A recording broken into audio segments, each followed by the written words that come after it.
Hello students, welcome to our channel. आज के इस वीडियो में मैं आप लोग को पढ़ाने वाला हूँ इकोनॉमिक्स का गाला पेपर 3 का सेक्शन ए। सेक्शन ए बहुत ज्यादा इंपॉर्टेंट होता है, 20 मार्क्स की पूरा सेक्शन होता है, तो वीडियो को एंड तक जरूर देखना जिससे आपको पूरा सेक्शन बहुत अच्छे से समझ में आ जाए।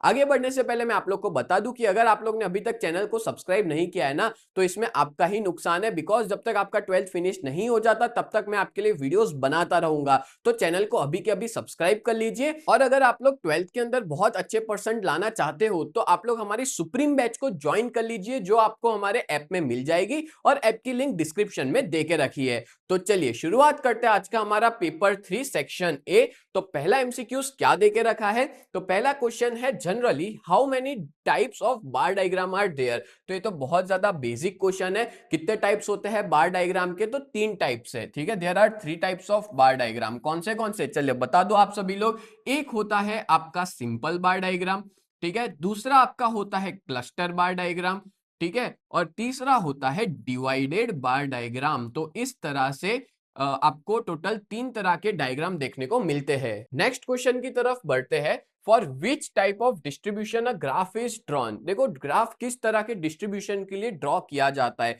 तो इसका आंसर है कंटिन्यूअस फ्रीक्वेंसी डिस्ट्रीब्यूशन। याद रखना, ग्राफ जो होता है वो कंटिन्यूअस फ्रीक्वेंसी डिस्ट्रीब्यूशन के लिए होता है। कंटिन्यूअस फ्रीक्वेंसी डिस्ट्रीब्यूशन यानी कि आपको पता ही है, जैसे 0 to 10, 10 to 20, इसको कंटिन्यूअस बोलते हैं। और अगर यहाँ पे ग्राफ की जगह डायग्राम पूछा होता तो आप लोग को क्या लिखना होता है, डिस्क्रीट या तो डिसकंटिन्यूअस फ्रीक्वेंसी डिस्ट्रीब्यूशन। ठीक है, ये याद रखना, बहुत इंपॉर्टेंट एमसीक्यूज है, काफी बार पूछा भी गया है, जुलाई 2022 में पूछा गया है। नेक्स्ट आगे देखते हैं। What was the per capita income of India in US dollar according to the human development report of 2014। ठीक है, तो देखो इंडिया की पर कैपिटा इनकम थी $5,497। ठीक है, option D is the correct answer. Then है number 4, the value of human development index, HDI की वैल्यू क्या थी 2014 के अंदर। ठीक है, चैप्टर नंबर 2 का क्वेश्चन है। तो याद रखना, इंडिया की जो एचडीआई थी ना, वो थी 0.609। Option C is the correct answer. ठीक है, चलो नेक्स्ट आगे बढ़ते हैं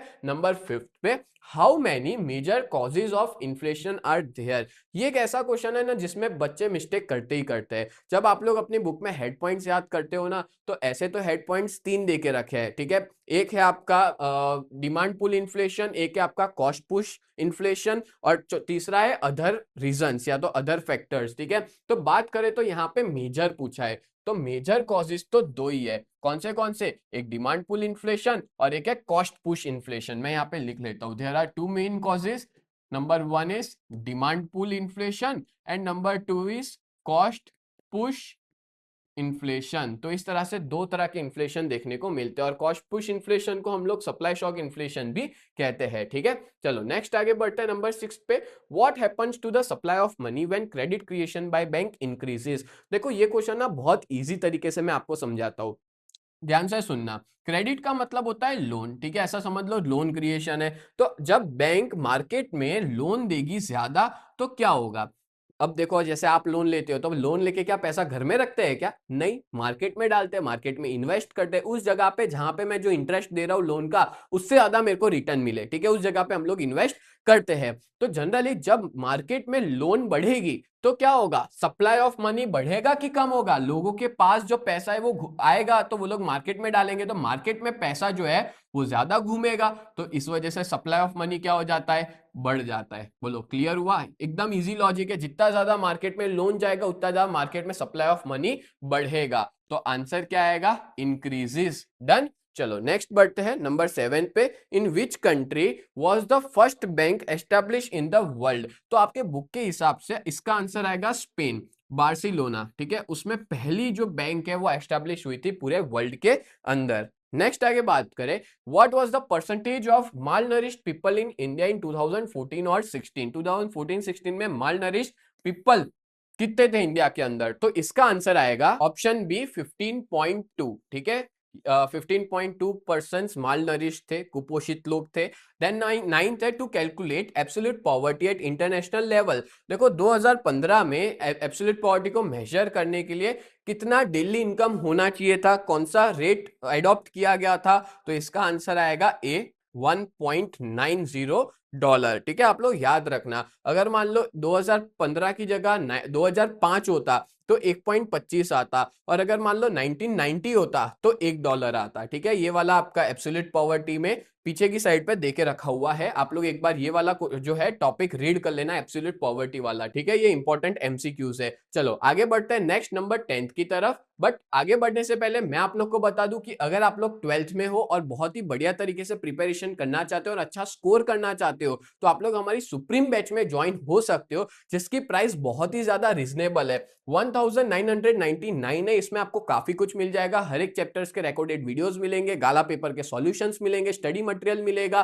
पास्ट ईयर के पेपर्स मिल जाएंगे, आपको बहुत कुछ मिलेगा। तो सच बता रहा हूं, आप लोग इस बैच में ज्वाइन करते ही आपका रिजल्ट अच्छा खासा बढ़ जाएगा। फ्री एमसीक्यू टेस्ट की सीरीज भी मिल जाएगी इसके अंदर, एज वेल एज अगर आप इस बैच के बारे में ज्यादा डिटेल में पता लगाना चाहते हो तो आप लोग हमारी वेबसाइट भी विजिट कर सकते हो, www.ugt.co.in। वैसे बात करूं ना तो वेबसाइट पे इसकी प्राइस थोड़ी ज्यादा दिखाएगी, क्योंकि उसमें प्राइस ना हमने शुरुआत में डाली थी जब बैच चालू हुई थी, बट अभी टाइम कम बचा है तो इसकी प्राइस अभी कम है, चारों सब्जेक्ट की मिला के 2000 रुपए है। और इसमें हमारे टोटल 3 फैकल्टीज है। कल्पेश सर आपको अकाउंट्स पढ़ाएंगे, हेमल सर आपको स्टैटिस्टिक्स पढ़ाएंगे, मैं ध्रुवल सर आप लोग को इकोनॉमिक्स और बीए पढ़ाएंगे। ठीक है, हम तीनों बढ़िया पढ़ाते हैं, सालों से पढ़ाते हैं, जीएसईबी का काफी अच्छा खासा एक्सपीरियंस है, तो आप लोग हमारी बैच में ज्वाइन हो सकते हो। अगर आप अपने पेरेंट्स से भी बात करवाना चाहते हो या आप खुद बात करना चाहते हो तो ये हमारा फोन नंबर है 7202012221, आप इस पे कांटेक्ट कर सकते हो। और कैसे ज्वाइन होना है इस बैच में, तो अगर आप लोग ने हमारी ऐप को डाउनलोड नहीं किया है ना, तो प्ले स्टोर पे यूजीटी नाम से आपको हमारी ऐप मिल जाएगी,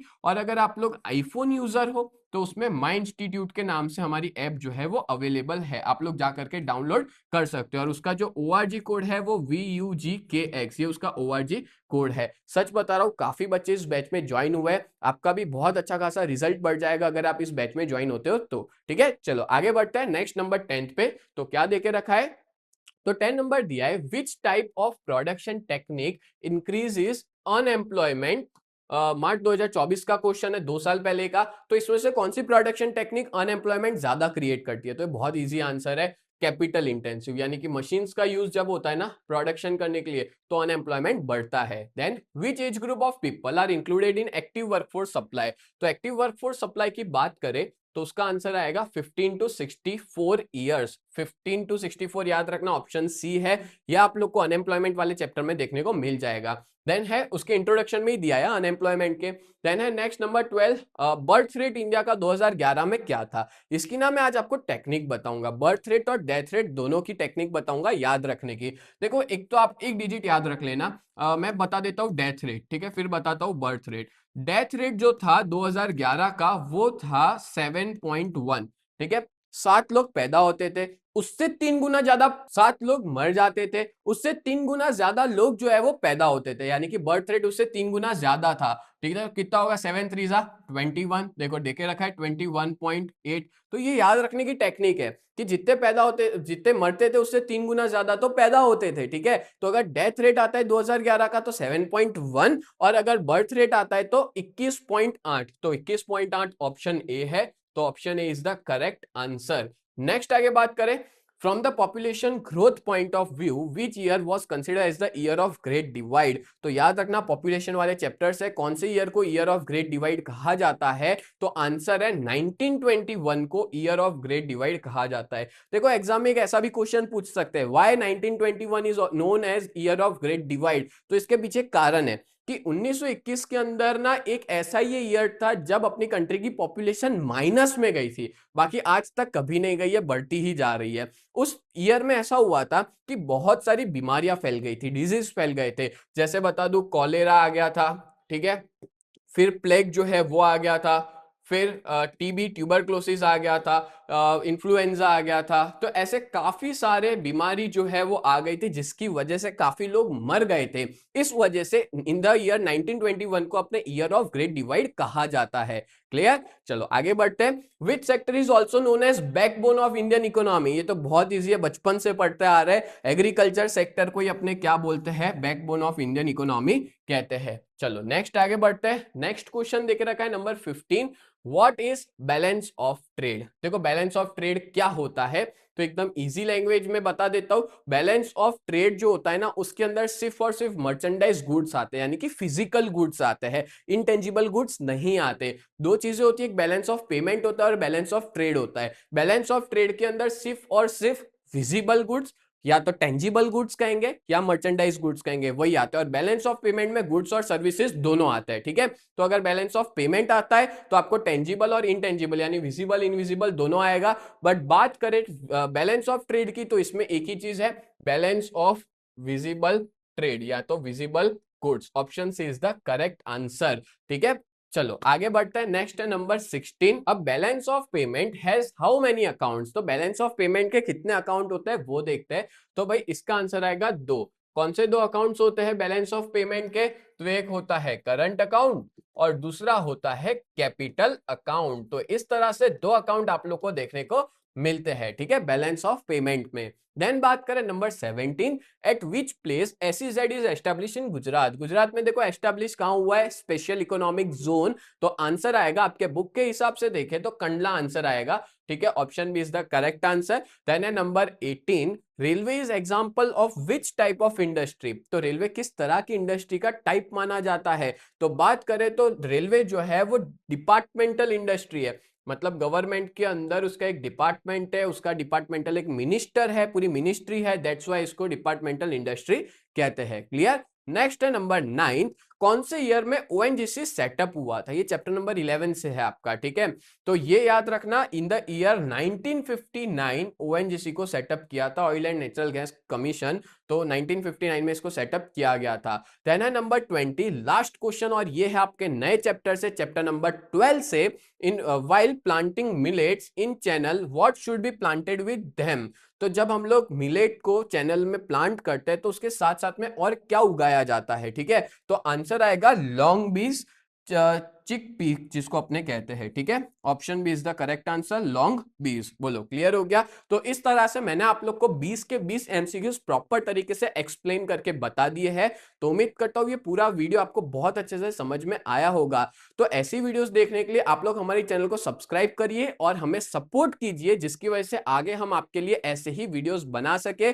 और ये वीडियो आप लोग अपने सारे दोस्तों के साथ शेयर कर देना, उनको भी कह देना कि आप हमारी ये चैनल जो है वो सब्सक्राइब कर ले, जिससे हम लोग आपके लिए और भी अलग अलग तरह के इंपॉर्टेंट क्वेश्चंस और ये सारे वीडियोस लेके आ सकते हैं। तो मिलते हैं नेक्स्ट वीडियो में, तब तक के लिए bye and thank you so much.